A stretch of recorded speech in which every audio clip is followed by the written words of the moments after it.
Ministri e Punëve të Brendshme Albana Koçiu këtë të premte vizitoi një kantier ndërtimi në zonën e Lundrës dhe ndoqi nga afër një rast inspektimi në kantier. Duke folur për kuadrin ligjor sa u përket punimeve, Koçiu vuri në pa 3 ligjet që duhet të respektohen rreptësisht nga ndërtuesit. Sot ndodhemi në Lundër, në një objekt ku punimet janë kryer ashtu siç duhet brenda lejes së dhënë.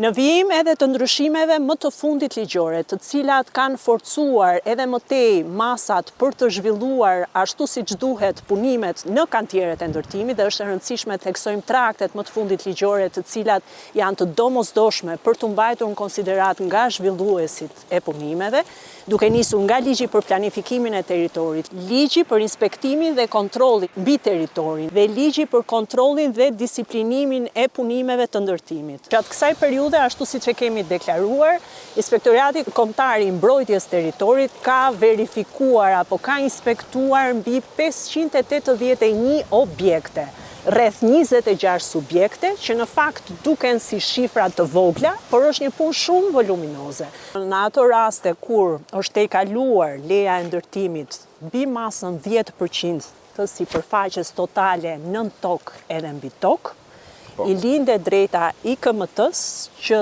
të konfiskojë për interes publik të gjithë objektin ose ta prishë të gjithë objektin. Çdo abuzim për përfitime ekonomike aktualisht është i pamundur. Ministri përsëriti apelin për qytetarët që duan të blejnë një pronë, të kenë kujdes e të verifikojnë rregullsinë e zbatimit të lejes.